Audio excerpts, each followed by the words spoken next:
Haleluya. Shalom Aleihim, mempelai-mempelai Hamasyiah, para subscriber yang dikasihi oleh Bapak Yahweh di dalam Yeshua Hamasyiah dan di dalam Ruach HaKodes. Hari ini sesuai dengan tema yang diberikan, yaitu adalah mengenal Tuhan yang sebenarnya atau mengenal Mesias yang sebenarnya. Jadi kita percaya bahwa Tuhan yang kita sembah itu adalah Tuhan yang sangat dahsyat, Bapak Ibu, rekan-rekan mempelai Hamasyiah, bahwa Tuhan yang kita sembah itu benar-benar luar biasa. Oleh sebab itu, tidak ada salahnya kita belajar mengenal Mesias kita. Kita saja ya Bapak Ibu, kalau berhubungan dengan seseorang atau misalnya kita sayang sama seseorang, pasti kita ingin mengenal pribadi tersebut. Ingin mengenal lebih dalam karakternya, lebih dalam sikapnya, lebih dalam gerak-gerik tingkah lakunya. Nah, oleh sebab itulah kita sebagai mempelai Hamasyiah yang akan nanti dijemput oleh kekasih pria kita, yaitu Yeshua Hamasyiah, kita sekarang semakin dibukakan hal-hal yang luar biasa di akhir zaman ini, rekan-rekan ya, mempelai Hamasyiah, supaya kita boleh memahami Mesias yang kita sembah itu seperti apa. Ya, saya tahu bahwa kita dari berbagai macam denominasi gereja, dari mungkin latar belakang atau kepercayaan yang berbeda, tetapi apa yang saya sampaikan pada sore malam hari ini, itu semua berdasarkan dari kitab suci berbahasa Ibrani. Kita boleh mengenal lebih dalam siapa Mesias yang kita sembah, supaya kita tidak salah Bapak Ibu ya. Kita sudah jauh-jauh melangkah, sudah lama mengikut Tuhan, tapi ternyata kalau nanti ujung-ujungnya Yeshua berkata, "Enyahlah daripadaku, aku tidak mengenal engkau." Wah, itu sangat sangat berbahaya sekali. Jadi lebih baik kita belajar sekarang sebelum nantinya penghakiman itu terjadi atau pada saatnya nanti kita diangkat di awan-awan yang luar biasa. Kita akan belajar tentang Mesias kita yang sesungguhnya itu seperti apa. Karena mungkin selama ini kita hanya mendapat informasi yang secara umum saja, yang disampaikan oleh mungkin pendeta, pemimpin-pemimpin umat, bahwa Mesias yang kita sembah itu penuh dengan kasih, dia mengampuni dosa-dosa kita. Iya, itu saya aminkan Bapak Ibu. Dia mati di atas kayu salib dan bangkit pada hari yang ketiga dan lain sebagainya. Itu saya tidak masalah untuk hal-hal tersebut. Cuman kita kan sekarang nih mau dijemput nih sama mempelai kita. Berarti kita benar-benar harus mengenal dengan baik Mesias kita itu seperti apa. Yang bagaimana Mesias yang kita sembah. Tingkah lakunya, pola hidupnya, latar belakangnya, kita akan belajar sama-sama hari ini. Saya ambil judul bahasa Ibraninya di sini adalah Yeshua Madim Elohim Gadol.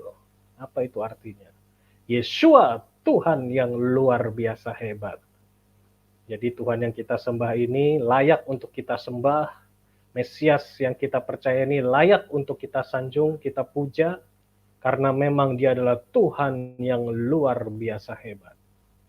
Nah, jadi seperti biasa, saya beberapa kali menyampaikan firman Tuhan ini bahwa kalau kita ingin belajar dan mengenal segala sesuatu yang berada dalam kitab suci kita, mari kita pakai kacamata Ibrani. Saya ulangi, jika kita ingin mengenal atau ingin memahami lebih dalam tentang isi kitab suci atau tokoh dalam kitab suci, tentunya kita harus memakai kacamata Ibrani. Karena apa? Ya karena latar belakang, budayanya, bahasanya tentu itu bahasa Ibrani ya. Tentu berbudaya Yehudi atau Israel. Jadi kita belajar rendah hati pada malam hari ini, kita taruh dulu kacamata kita yang lama, taruh ya Bapak Ibu ya. Ditaruh di tempat yang ya sebenarnya bahwa kita harus belajar dalam konteks Ibrani. Supaya apa? Supaya kita tidak salah Bapak Ibu. Supaya kita connect. Nah, contoh misalnya, saya orang Bali. Misalnya ada seseorang yang ingin kenalan sama saya dari luar negeri. Bagaimana orang itu bisa mengenal saya, yang orang Indonesia, kalau dia tidak pernah ke Indonesia? Dia harus tahu latar belakang, sukunya apa, makanannya seperti apa, gitu ya Bapak Ibu ya. Terus bahasa saya bagaimana. Kalau dia pakai kacamata misalnya Amerika, untuk bisa mengerti budaya Bali, nggak akan nyambung Bapak Ibu. Contoh saya makan hari ini, misalnya makan ayam betutu. Nah, kalau kita pakai kacamata Amerika, pasti nggak akan ngerti ayam betutu itu apa ya. Mungkin pikiran dia kalau di Amerika ayam betutu, it means Kentucky Fried Chicken atau McDonald. Nah, itu salah besar Bapak Ibu ya. Jadi, kita benerin dulu mindset kita.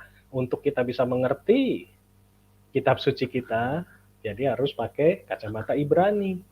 Harus Bapak Ibu, mau nggak mau. Karena kitab suci kita semuanya berpola atau berlatar belakang Ibrani atau Israel. Oke, kita akan lanjut.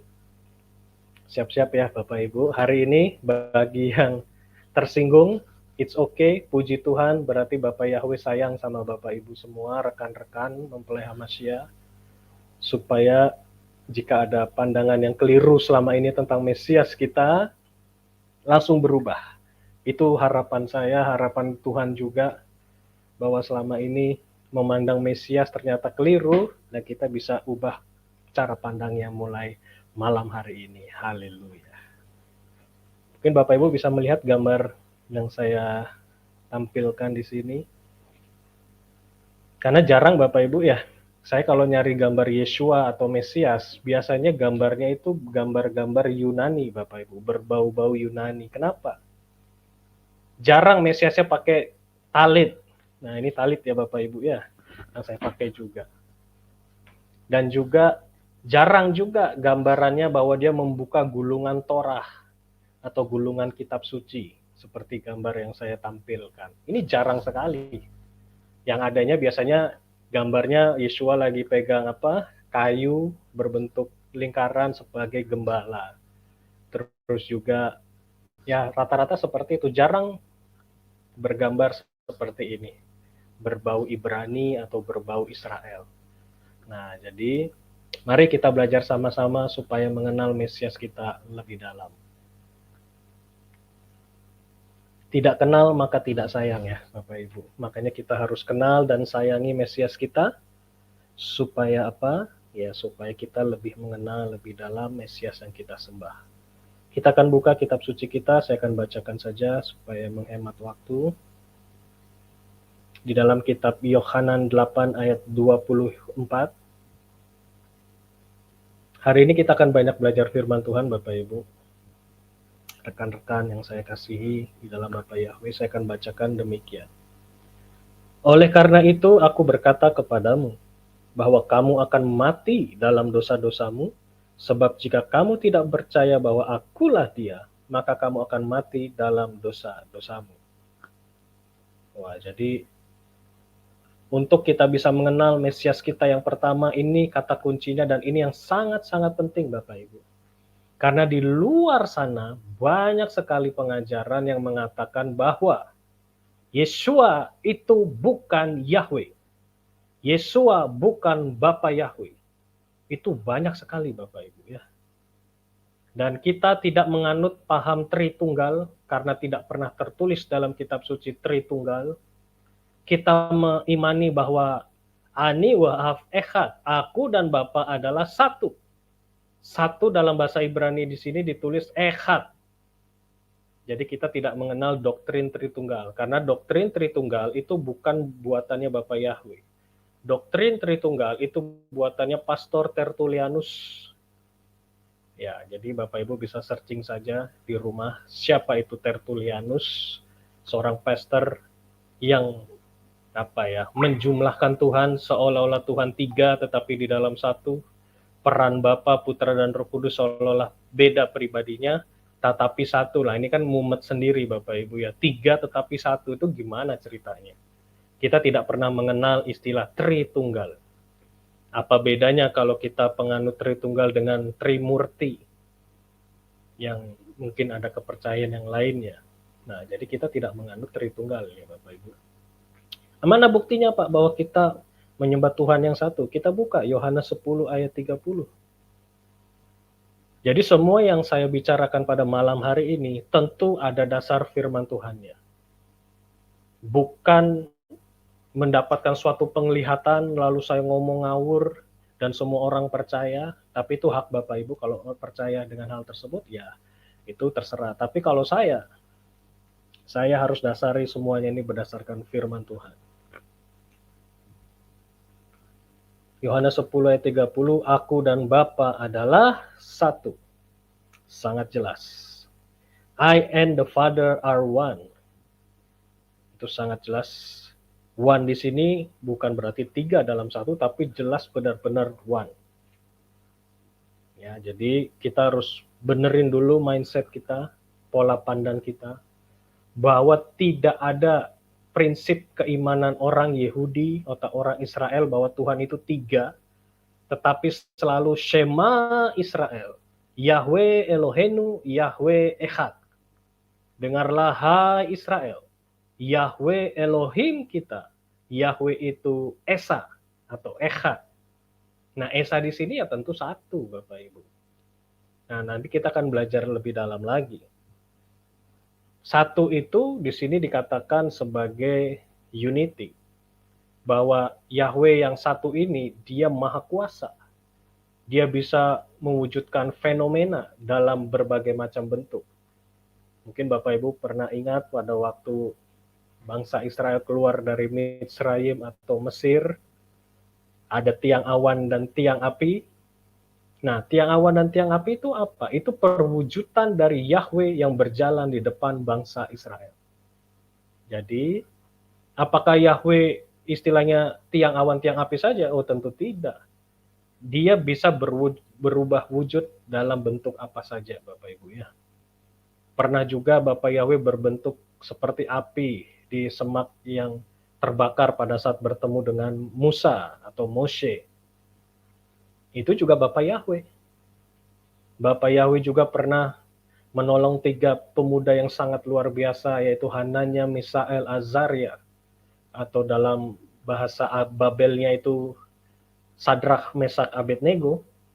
Nah, di sana pada waktu di dapur api, si Raja Nebukadnezar melihat ada satu manusia seperti anak dewa katanya, yang menolong atau berbincang-bincang dengan ketiga pemuda ini, sehingga 3 pemuda ini tidak terbakar oleh api.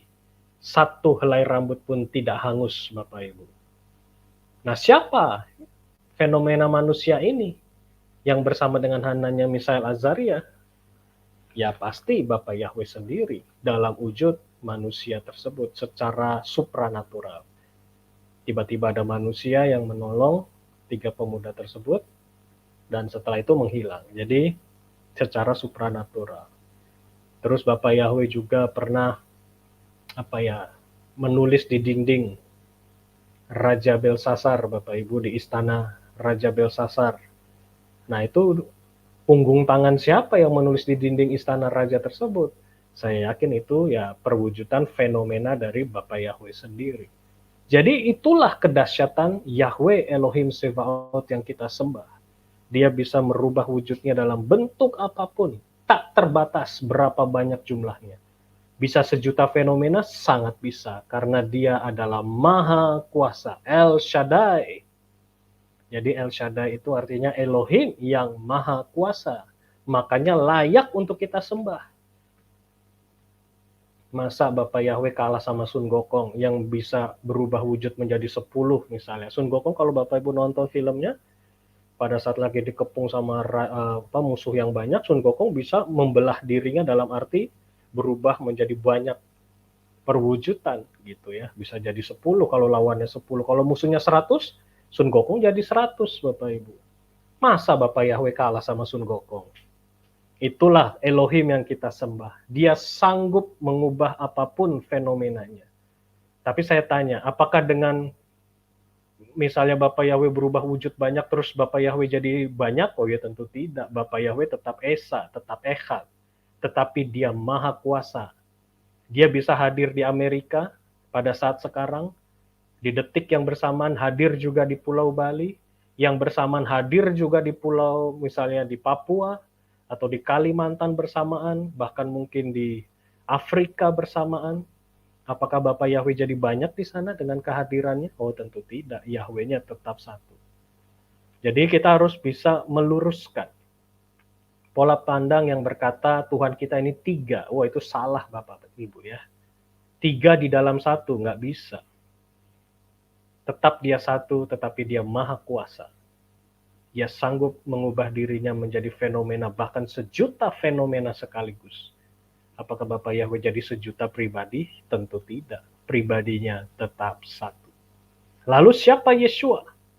Nah, ini yang sudah mengikuti pengajaran saya beberapa waktu lalu, bahwa Yeshua itu adalah Yahweh sendiri. Nah, nanti kita akan banyak belajar tentang angka-angka. Semakin dalam, semakin kita mengenal Mesias kita. Karena kalau sudah pakai angka gematria, tidak pernah meleset. Saya ulangi, segala sesuatu kalau sudah berbicara angka gematria, piktograf, itu tidak akan pernah meleset. Tidak pernah meleset, Bapak Ibu ya. Satu goresan dalam kitab suci itu memiliki makna, tidak ada yang kosong. Nah, jadi kita harus kenal nih Mesias kita dengan benar. Nah, saya juga menyarankan bagi yang baru mungkin pertama mendengar nama Yeshua, ya, it's okay, baru belajar, gak apa-apa. Mungkin belum terbiasa mengucapkan Yeshua, Yeshua. Karena selama ini mungkin mengucapkan nama yang Yunani, ya belajar ya. Gak apa-apa, step by step. Karena yang namanya iman itu, bagi Bapak Yahweh itu progresif. Artinya bergerak terus, maju. Bertumbuh terus, imannya itu berkembang terus, semakin dewasa, semakin dewasa. Jadi bukan minum susu terus ya, kalau minum susu terus ya jadi bayi terus, tapi lama-lama kan kita makan yang sedikit keras, terus makan yang keras. Dulu minum susu, sekarang bisa makan bebek, makan iga sapi, nah itu enak kan Bapak Ibu? Jangan susu terus gitu ya. Tapi kalaupun masih di level susu ya nggak ada masalah juga, karena memang baru belajar gitu ya. Dan saya tidak pernah menghakimi bagi siapapun yang baru mendengar channel JNAS pada malam hari ini, ya kita belajar sama-sama ya. Toh juga nyebut Yeshua nggak sulit ya Bapak Ibu ya. Saya yakin kok nggak sulit nyebut nama Yeshua. Simple. Yahweh. Simple Bapak Ibu. Kecuali misalnya hurufnya panjang gitu kan, huruf mati semua, kita nggak bisa ngucap, nah ya kita mungkin agak kewalahan. Tapi kalau kita menyebut Yeshua, saya yakin bayi aja mungkin bisa menyebut nama Yeshua. Ya mungkin bayi nggak bisa ya, mungkin umur berapa ya, 3 tahun mungkin ya, udah bisa nyebut Yeshua.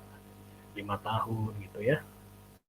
Tapi apakah kita mau jadi bayi terus, sehingga kita tidak mau memanggil nama Yeshua? Ya tentu tidak.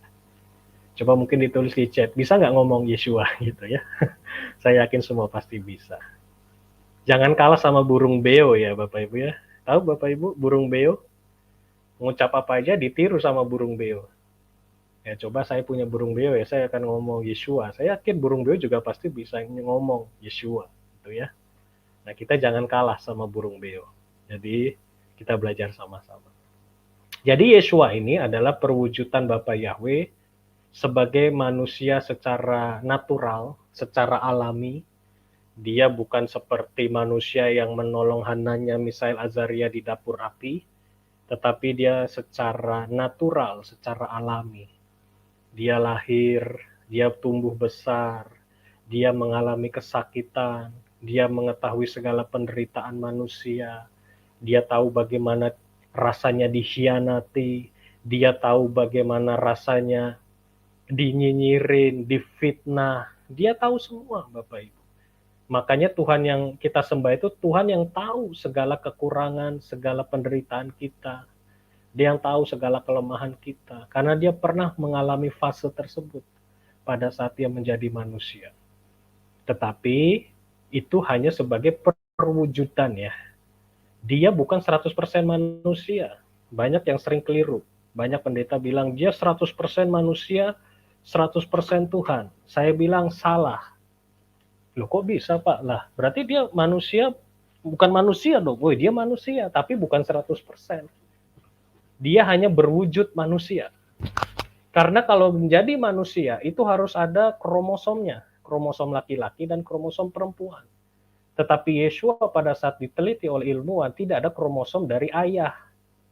Karena dia memang tidak hasil dari hubungan suami istri. Perpaduan antara sperma dan sel telur itu tidak ada kromosom laki-lakinya, Bapak Ibu ya. Dan ini perlu kita ketahui bersama-sama. Dia lahir karena dari Ruach HaKodes.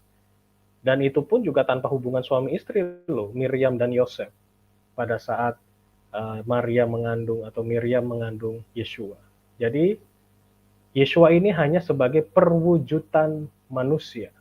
Dia bukan 100% manusia. Ya, gitu ya. Jadi ini perlu saya luruskan. Tapi kalau untuk ketuhanan, jelas dia 100% Tuhan, Bapak Ibu.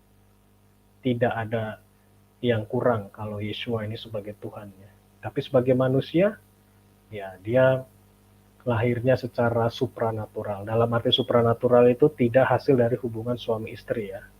Laki-laki dan perempuan. Karena tidak ada kromosom ayahnya di sana. Kurang di sana. Itulah ajaibnya Tuhan yang kita sembah. Haleluya. Kita belajar lagi lebih dalam. Yang berikutnya, masih ingat Bapak Ibu pengajaran ini? Ya mungkin masih banyak yang bingung ya. Ini apa Pak, kok tulisannya kotak-kotak begini ya. Ini huruf Ibrani ya. Ini it's okay. Jadi kita belajar ini kembali ke basic. Bahwa Ibrani ini sangat kaya ya. Bahwa huruf-huruf ini memiliki number, value, nilai, angka. Dan ini memang dari sananya Bapak Yahweh menciptakan memang seperti ini. Bukan rekayasa saya atau rekayasa manusia gitu ya. Atau cocokmologi. Itu sangat salah dan keliru. Jadi Ibrani memang huruf-huruf yang memiliki nilai. Contoh Alef itu 1, Bet 2, Gimel 3, Dalet 4, seterusnya Yod 10, lanjut itu Kaf 20 langsung ya. Lamet 30, terus sampai Tau itu jumlahnya adalah 400, Bapak Ibu. Jadi inilah huruf Ibrani. Nah, kita harus mengerti nih basic-basic ini dulu. Supaya apa? Jadi pada saat kita memanggil Mesias, kita ngerti bahwa Tuhan yang kita sembah itu mengandung makna, mengandung nilai, mengandung filosofinya. Jadi kita tidak akan sembarangan memanggil nama Tuhan. Haleluya. Itu yang saya percaya dan kita percaya saat ini, kita memanggil Mesias yang benar gitu ya Bapak Ibu. Dan tidak akan mudah kita goyah kalau kita sudah mengetahui kebenaran yang kokoh. Karena kita sudah ngerti gematrianya, kita mengerti maknanya, kita mengerti filosofi huruf-hurufnya. Ya, jadi yang baru belajar nggak apa-apa, kita sama-sama belajar hari ini. Tidak ada waktu kata terlambat. Pokoknya sama-sama belajar, kita bertumbuh bersama-sama di dalam Tuhan. Ingat Bapak Ibu, selalu ada yang pertama memberitakan kebenaran. Mungkin saat ini tentang nama Yeshua banyak orang yang kontra mengenai pengajaran ini. Tapi saya yakin kalau ini gerakan Roh Kudus, mungkin 2 tahun, 3 tahun ke depan, orang yang mungkin bilang ini salah, sesat, mereka akan menelan ludahnya sendiri. Karena apa? Nanti seluruh dunia akan memanggil nama Yeshua. Dan itu tidak akan pernah terbendung. Contoh yang paling sederhana.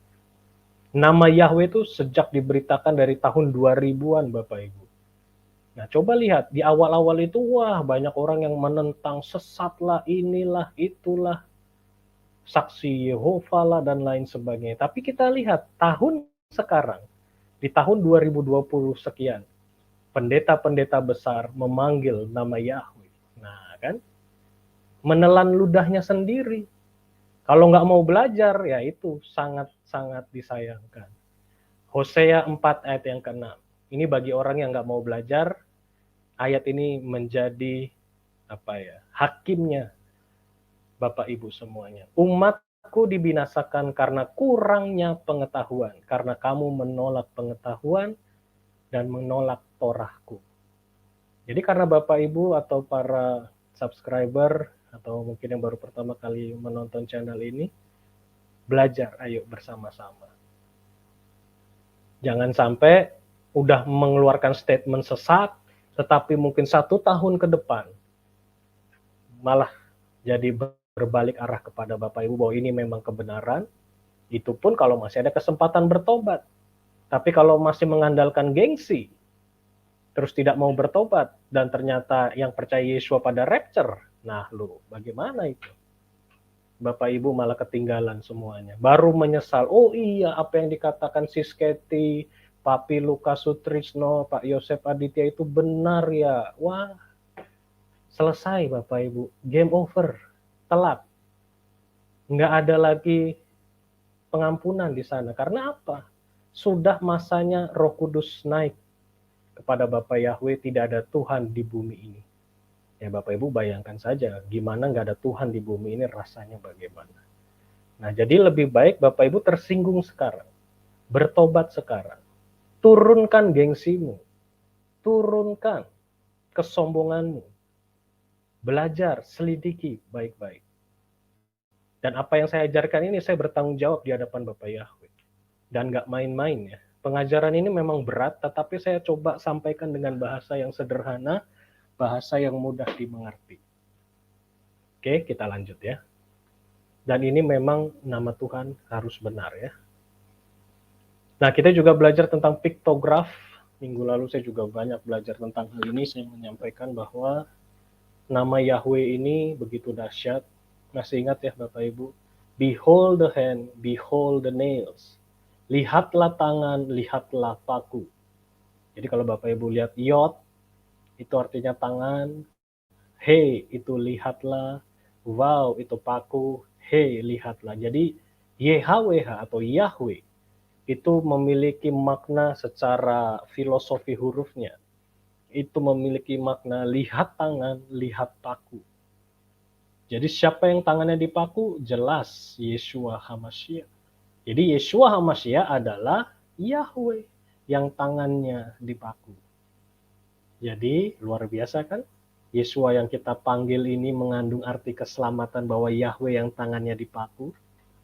Ini pemahaman yang baru pertama mendengarkan ini, biarlah menjadi kekuatan, menjadi booster sebagai iman semakin kuat di dalam Bapa Yahweh Yeshua HaMashiach.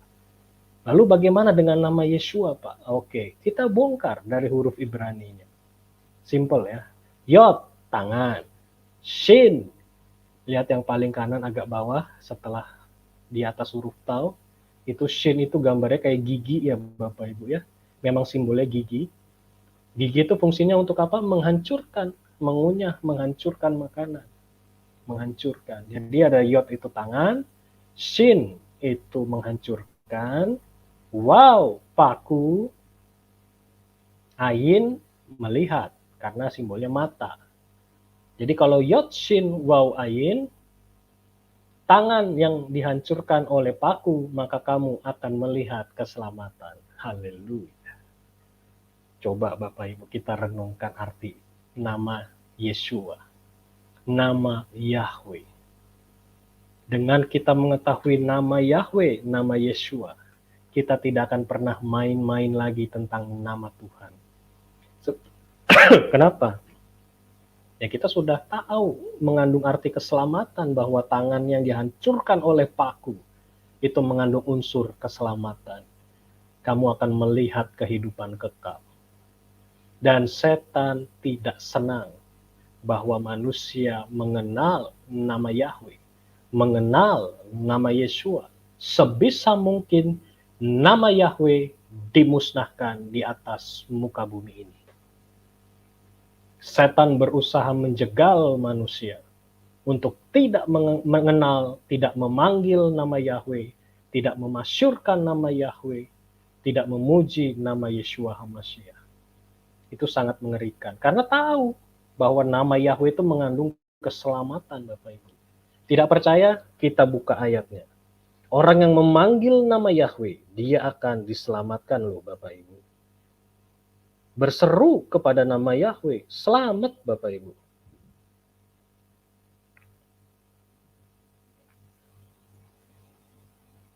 Di dalam Kisah Para Rasul 2 ayat 21. Ini bagi banyak orang yang selalu menyinyir bahwa tidak ada nama Yahweh di perjanjian baru, kata siapa. Di dalam Ibraninya juga tertera dengan sangat jelas YHWH di sana.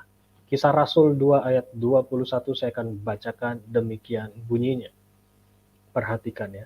Dan akan terjadi setiap orang yang memanggil nama Yahweh, dia akan diselamatkan. Haleluya. Jadi yang menjamin keselamatan Bapak Ibu adalah memanggil dan memasyurkan nama Yahweh. Jadi kalau yang menolak, menentang nama Yahweh padahal dia sudah diberitahu, ya sudah tahu jawabannya akan diselamatkan atau tidak. Jadi memanggil nama Yahweh diselamatkan loh Bapak Ibu. Dan ini kitab perjanjian baru. Kisah Para Rasul. Jadi siapa bilang perjanjian baru tidak ada nama Yahweh? Itu karena kurang literasi dalam berbahasa Ibrani, cuman taunya terjemahan, taunya pola Yunani, taunya Theos Kurios saja, tetapi tidak belajar bahasa Ibraninya jelas sekali di sini Yod He Waw He, yaitu Yahweh. Itu ya Bapak Ibu. Jadi mau ada ayatnya lagi nggak Pak perjanjian baru? Banyak sebenarnya, tapi saya rangkum di Kisah Para Rasul. Terus juga Roma 10 ayat 13. Saya akan bacakan lagi ya. Roma 10 ayat 13. Sebab setiap orang yang berseru kepada nama Yahweh, dia akan diselamatkan. Haleluya. Masih kurang lagi Bapak Ibu untuk memanggil nama Yahweh. Sudah sangat jelas sekali. Jadi udah nggak ada alasan. Perjanjian baru ada nama Yahweh. Gitu ya. Lanjut lagi. Nah sekarang kita lebih dalam tentang nama Yeshua. Sebenarnya gini ya Bapak Ibu, untuk zaman sekarang ini, pemberitaan tentang nama itu sebenarnya sudah lama. Sekarang ini zamannya sudah mulai lebih dalam lagi. Sebenarnya sudah bukan nama lagi. Ini istilahnya kita kembali kayak beberapa tahun yang lalu, 5 atau 10 tahun yang lalu. Sebenarnya level kita sekarang ini sudah level tentang fondasi akar Ibrani, tentang 7 hari raya, tentang hari Sabat, tentang pengajaran Torah, tapi nggak apa-apa. Jadi biar juga saya menyampaikan ini, saya sudah lega pada saat saya menyampaikan ini. Jadi Bapak Ibu kalau ada yang bertanya tentang nama Yahweh Yeshua, ya bisa dikasih video saya ini. Jadi nggak apa-apa, boleh menjadi berkat bagi yang baru pertama kali bergabung dan mendengar nama Yahweh Yeshua. Inilah tempat yang tepat Bapak Ibu boleh belajar kebenaran. Nah sekarang Bapak Ibu lihat gambar di slide yang saya tampilkan. Kalau Bapak Ibu lihat ini adalah menorah, dan menorah adalah simbol keimanan kita Bapak Ibu. Bukan salib ya. Salib itu adalah simbol kutuk. Saya ulangi, salib adalah simbol kutuk, simbol alat eksekusi. Karena di zaman dulu orang kalau dieksekusi mati itu disalib Bapak Ibu ya. Ya kalau zaman sekarang mungkin alat eksekusinya bukan salib, tetapi apa? Bisa aja kursi listrik, bisa aja bedil atau senjata, dan lain sebagainya. Jadi salib itu adalah simbol kutuk, simbol dosa, simbol kejahatan, simbol di mana kutuk itu ada di salib tersebut. Dan salib itu sebenarnya sudah ada sebagai simbol pemujaan di zaman Mesir, Bapak Ibu ya. Jadi simbol keimanan kita yang tertulis dalam kitab suci adalah kaki dian atau menorah. Nah, kaki dian atau menorah menggambarkan siapa? Yeshua. Loh kok bisa Pak? Lihat nih kepalanya ini, huruf Ibraninya. Yod yang paling kanan 1 kepalanya. Shin ada kepala di atasnya 3 ya. Terus selanjutnya Waw 1, Ayin 2. Jumlahkan saja berapa? 7 Bapak Ibu.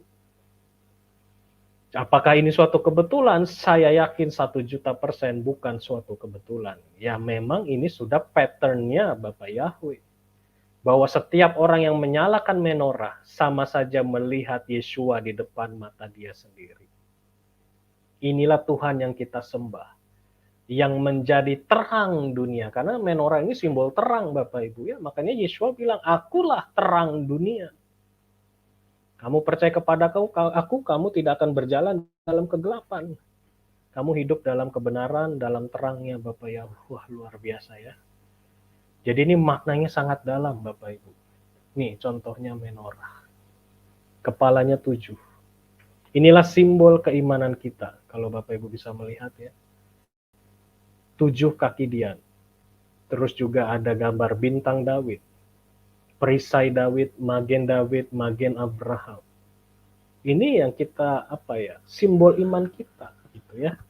Dan ini selalu kita nyalakan pada saat setiap hari Sabat. Supaya apa? Kita melihat Yeshua, mengingat Yeshua di depan mata kita sebagai terang dunia ini. Haleluya. Oke. Yeshua, jadi kepalanya 7 ya Bapak Ibu. 1, 2, 3, 4, 5, 6, 7. Nah ini kita pegang dulu nih ya. Arti Yeshua di sana. 7 kepalanya, hurufnya kepalanya, mahkotanya ada 7. Oke. Jadi orang Israel sendiri pun yang menolak Yeshua sebenarnya secara profetik bahwa kamu masih menantikan Mesias, padahal yang kamu nyalakan lilin setiap Sabat itu Yeshua yang ada di depan mata kamu. Jadi tertemplak juga sebenarnya seharusnya orang Yahudi atau orang Israel yang masih menantikan Mesias sebenarnya sudah ada di depan mata dia setiap Sabatnya menyalakan menorah. Luar biasa. Kalau kita kembali ke Ibrani, tajam Bapak Ibu. Peka dan kita bisa memahami dengan luar biasa.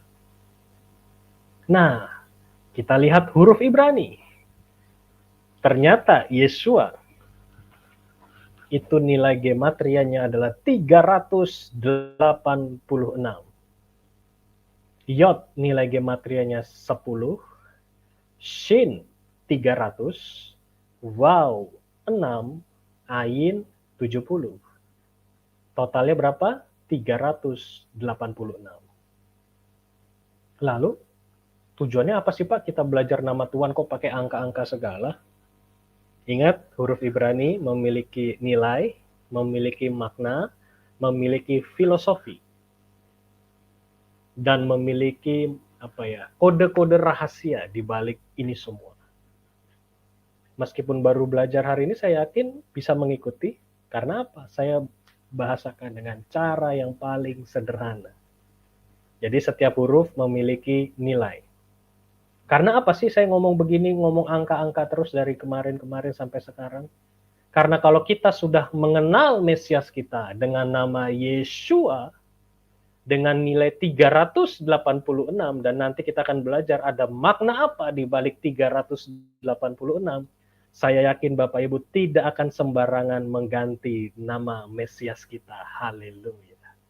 Mau dimanapun Bapak Ibu berada, rekan-rekan mempelai Hamasya, netizen yang saya sayangi, pasti akan berpegang dengan nama Yeshua Hamasya. Nggak akan campur-campur, nggak akan gado-gado. Saya yakin. Karena ini memiliki makna yang sangat dalam. Yang sangat dalam Bapak Ibu. Dan mengandung keselamatan. Ya sekarang saya tanya, emang Bapak Ibu mau kalau kemana-mana ganti namanya? Contoh yang paling sederhana aja ilustrasinya. Misalnya nama saya Bunga ya. Misal nama saya Bunga. Saya ke Amerika kalau kenalan sama Sis Katy kan nggak mungkin saya ngomong gini. Hello, my name is Flower.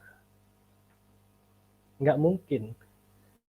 Memang bunga itu kalau di bahasa Inggris kan artinya flower. Tapi nggak mungkin saya kenalan sama Sis Katy, saya ngomong, hello, my name is Flower. Saya pasti ngomongnya apa? Hello, my name is Bunga. Nah, jadi nama dimanapun kamu berada, tetap nama tidak boleh diterjemahkan. Saya ulangi, dimanapun kamu berada, suatu nama pribadi, proper name, nama gelar, nama diri tidak boleh diterjemahkan. Karena itu memiliki keistimewaan. Nama misalnya di Jawa Eko. Eko kan artinya satu ya Bapak Ibu ya. Wong Jowo ki misalnya. Eko jenenge, namanya Eko. Tapi nggak mungkin ke Amerika kenalan sama Sis Katy. Hello, my name is Wan. Meskipun arti Eko diterjemahkan jadi Wan, tapi apakah mau Eko di Amerika jadi Mr. Wan? Ayo kita pakai akal logika kita Bapak Ibu. Nama tetap nama, name is still name.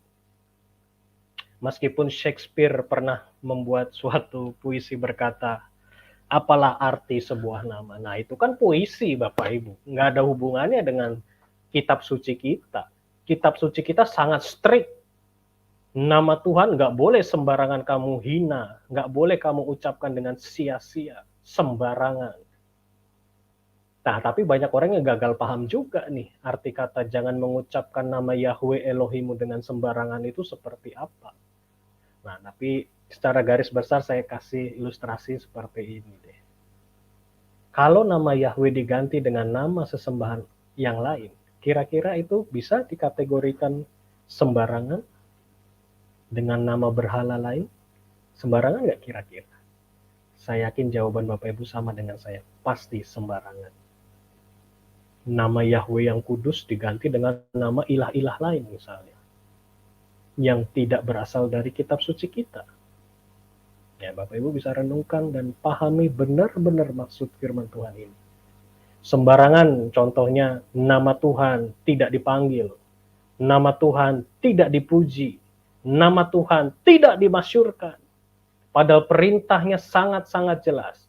Bersyukurlah kepada Yahweh, panggillah namanya. Masyurkanlah dan beritakanlah namanya sampai kepada ujung-ujung bumi. Banyak ayat-ayatnya Bapak Ibu ya, untuk memanggil nama Yahweh, memasyurkan nama Yahweh. Nah pertanyaannya, kalau kita tidak panggil nama Tuhan, nama Yahweh, gimana bisa masyur? Gimana bisa terkenal kalau disembunyikan namanya? Jadi Bapak Ibu bisa jawab sendiri. Kenapa? Ya karena tidak disebut. Padahal yang punya nama ingin namanya disebut. Nah itu dia. Jadi pertanyaannya, ngikutin siapa?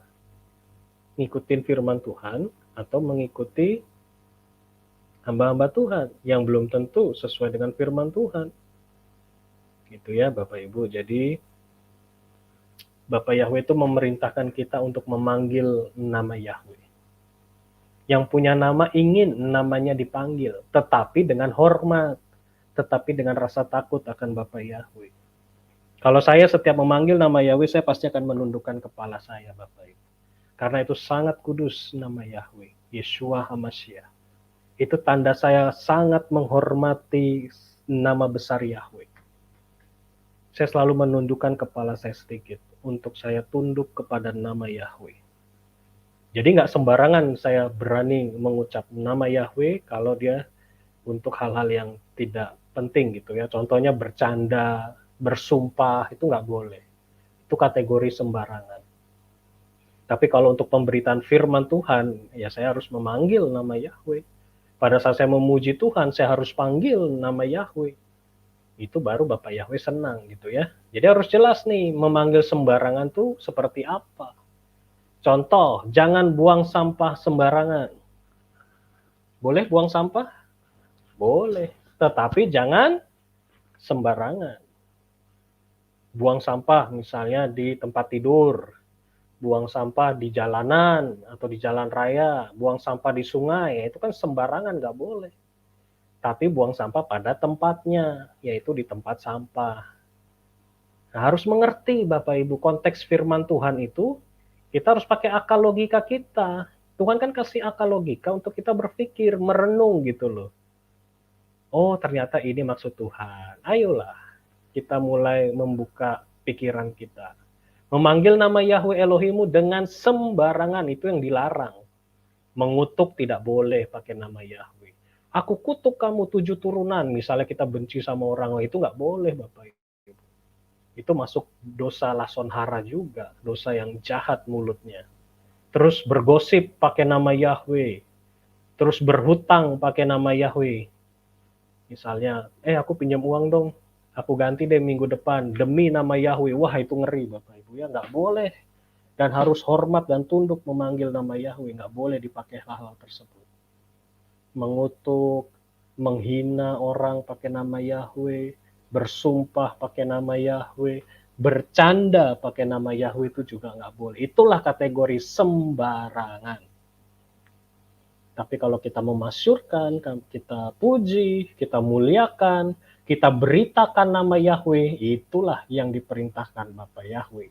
Supaya nama Yahweh, Yeshua HaMashiach, masyur sampai kepada ujung-ujung bumi.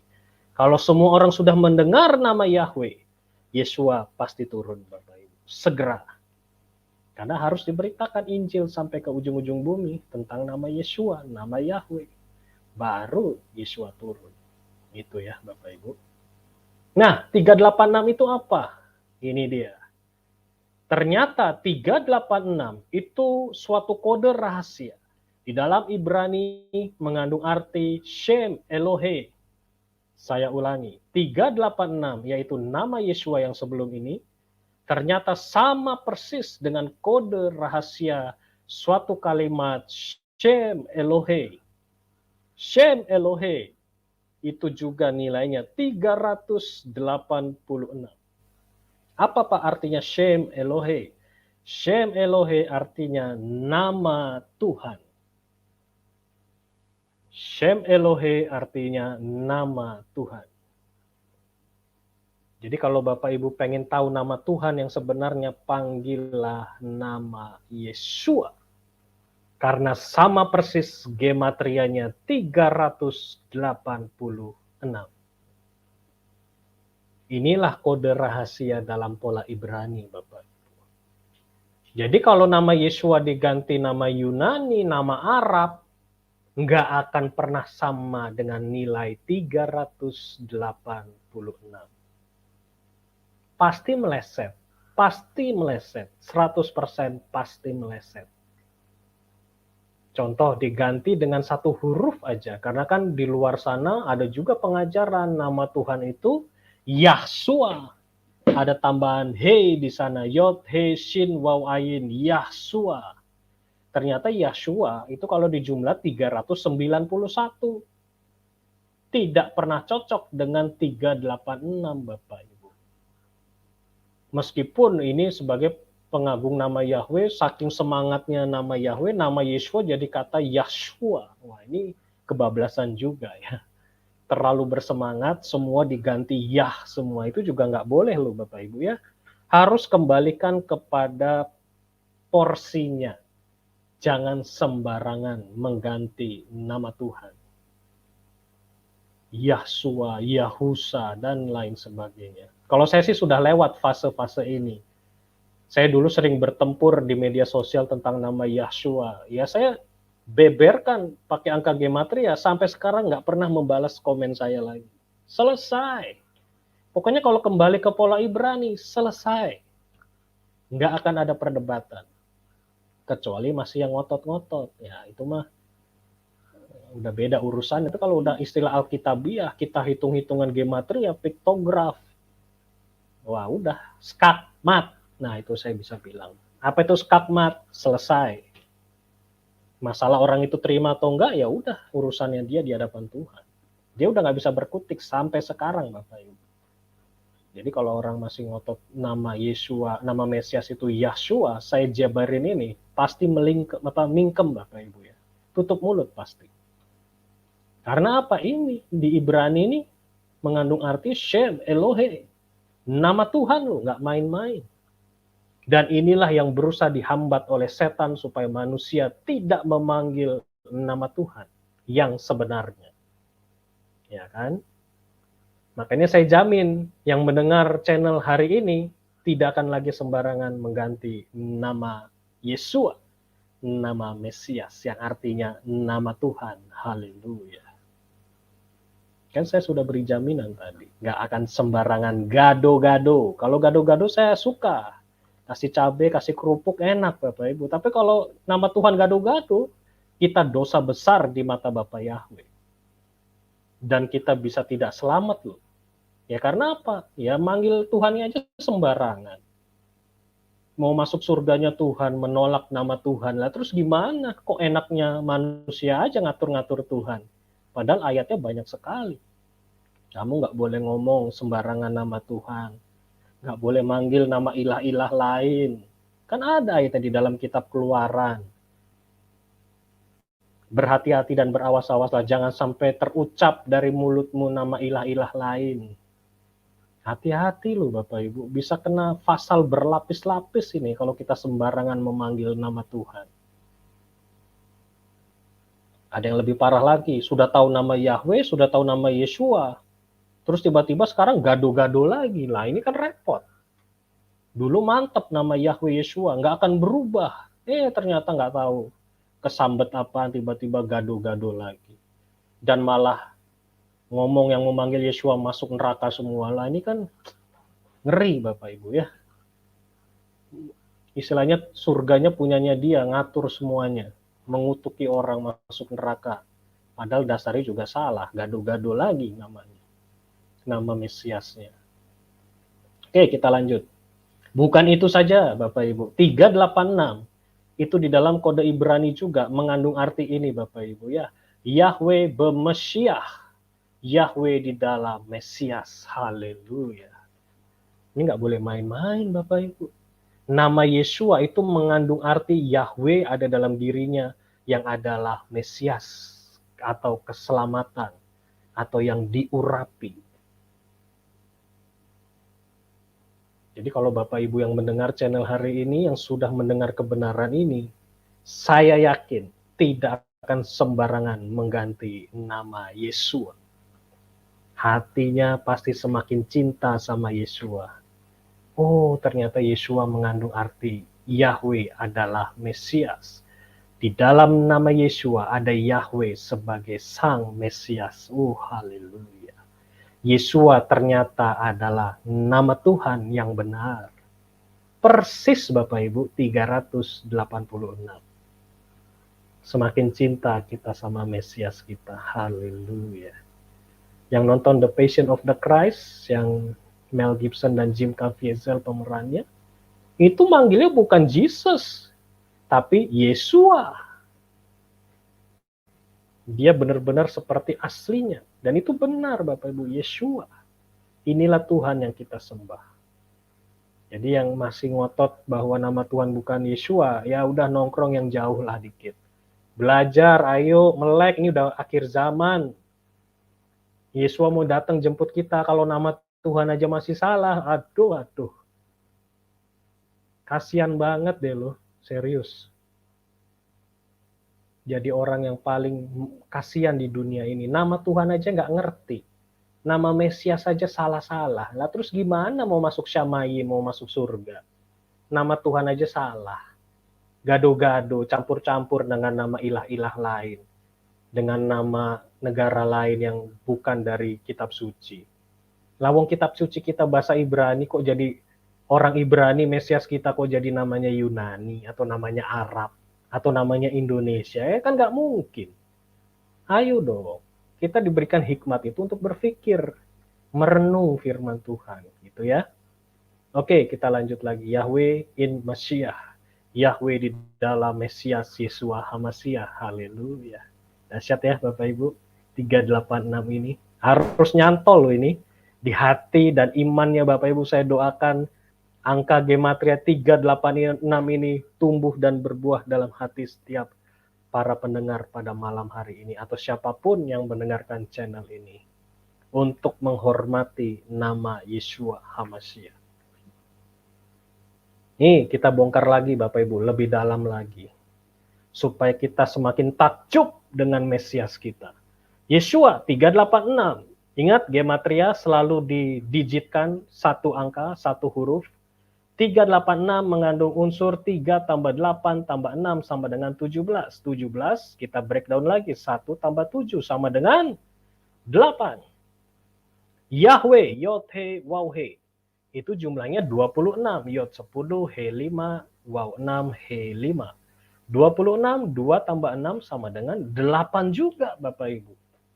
Jadi Yahweh dan Yeshua itu mengandung angka 8. Angka 8 dalam huruf Ibrani Itu huruf het yang memiliki kata untuk kehidupan adalah chai. Jadi kayim atau chai itu mengandung arti kehidupan. Dan itu huruf ke-8 dalam pola Ibrani. Jadi Bapak Ibu yang menyembah Yeshua HaMashiach, menyembah Bapa Yahweh, dijamin Bapak Ibu pasti masuk dalam kehidupan yang kekal bersama Bapa Yahweh di Shamayim, rumahnya Bapa Yahweh untuk selama-lamanya. Luar biasa. Dan ini tidak akan pernah meleset Bapak Ibu. Kalau diganti satu huruf saja, sudah tidak mungkin membentuk angka 8 lagi. Meleset. Jadi inilah Tuhan yang kita sembah itu sangat luar biasa. Yeshua mengandung kehidupan. Yeshua adalah nama Tuhan. Yeshua adalah Yahweh di dalam Mesias itu sendiri. Menyembah Yahweh mendapat kehidupan. Menyembah Yeshua mendapatkan kehidupan juga. Jadi Yeshua adalah Yahweh itu sendiri. Ini Bapak Ibu, kita renungkan dan benar-benar ini ditaruh dalam hatinya Bapak Ibu semuanya. Tidak akan mudah tergoyahkan dengan nama yang lain Bapak Ibu ya. Mau lebih dalam lagi? Oke. Dalam Yesaya 52 ayat 10. Saya kadang sedih juga ya Bapak. Bukan sedih apa ya, saya terharu. Kasihnya Bapa Yahweh itu sungguh dalam bagi kita semua. Kalau Bapak Ibu lihat di Yesaya 52 ayat 10, kalau di dalam bahasa Indonesia atau bahasa Inggris, artinya nggak banyak ya. Tapi kalau dalam pola Ibrani, wow, ini suatu nubuatan yang sangat luar biasa. Nama Yeshua ada loh Bapak Ibu di dalam perjanjian lama. Siapa bilang nama Yeshua hanya di perjanjian baru? Saya akan bacakan Yesaya 52 ayat 10. Yahweh telah memperlihatkan tangannya yang kudus di depan mata semua bangsa dan seluruh ujung bumi akan melihat keselamatan dari Elohim kita. Kalau kita lihat teks Indonesia ya hanya sekedar kata Yahweh telah memperlihatkan tangannya yang kudus. Tapi kalau dalam teks Ibrani Bapak Ibu, di sana ada kata Kasaf Yahweh. Saya ulangi, yang warna merah saya fokuskan di sini, Kasaf Yahweh. Di ayat yang ke-10 dimulai dengan kata Kasaf Yahweh. Itu kita pegang dulu ya, Kasaf Yahweh. Terus di huruf terakhir yang warna merah ini, kata yang terakhir dikatakan Yesuat Elohenu. Saya ulangi, kalimat terakhir yang berwarna merah dalam pola Ibrani tertulis kata Yesuat Elohenu. Maksudnya opo iki Pak bahasa Ibrani aku nggak mudeng Pak, aku nggak ngerti Pak. Oke, kita akan belajar pelan-pelan. Siap-siap, kita akan mulai. Bapak Ibu perhatikan, kata Kasaf Yahweh dalam pola Ibrani itu mengandung arti Yahweh telanjang Bapak Ibu. Kasaf dalam Strong Ibrani, Strong Hebrew Definition di H2834 itu mengandung arti telanjang Bapak Ibu. Dan ini tidak bisa diperdebatkan karena apa? Saya sudah menggunakan kata strong definition. Dan ini nggak sembarangan, artinya ini benar-benar sangat dalam. Dan ini tidak bisa diperdebatkan, ini sudah kayak istilahnya 1 tambah 1, 2, ya ini. Terjemahan, bukan terjemahan, huruf Ibrani mengandung artinya seperti ini. Yahweh telanjang. Maksudnya apa Pak? Kok Yahweh telanjang? Ini dia. Artinya apa? Saat Tuhan Yeshua disalib, dia benar-benar telanjang bulat Bapak Ibu. Gambar-gambar yang ada saat ini di TV, mungkin di patung-patung yang masih pakai kain atau sehelai benang atau penutup, sebenarnya ini hanya untuk etika kesopanan Bapak Ibu. Tapi sebenarnya Tuhan yang kita sembah itu, dia benar-benar telanjang bulat Bapak Ibu. Dia dipermalukan sedemikian rupa supaya kita yang seharusnya dipermalukan, yang seharusnya kita dibinasakan, Dia yang menggantikan kita di atas kayu salib. Itulah Tuhan yang kita sembah. Tuhan pencipta yang mau turun ke dalam dunia untuk mati bagi kita. Dan dia benar-benar dipermalukan, dilecehkan. Inilah dalamnya bahasa Ibrani, Bapak Ibu. Kalau kita belajar, kita sangat mencintai Tuhan yang kita sembah. Enggak lagi main-main. Karena Tuhan yang kita sembah, dia benar-benar telanjang, Bapak Ibu. Benar-benar. Enggak ada sehelai benang pun. Dia disalib. Yahweh yang kita sembah, dia benar-benar telanjang di atas kayu salib. Saya nggak peduli orang luar berkata, mana mungkin Tuhan mau telanjang bulat di bumi ini. Dia maha kuasa, terlalu mulia. Ya karena dia tidak mengerti konsep keselamatan. Tidak mengerti kasihnya Bapa yang begitu luar biasa. Dia sudah menjadi teladan yang sangat ajaib. Dia menggantikan kehinaan kita. Menggantikan segala sesuatu yang hina dari diri kita. Dia gantikan semua demi kita yang mengasihi dia. Luar biasa. Saya pun merasa diberkati oleh firman Tuhan pada malam hari ini. Betapa luar biasanya Tuhan yang kita sembah. Dia benar-benar telanjang, Bapak Ibu. Nggak main-main.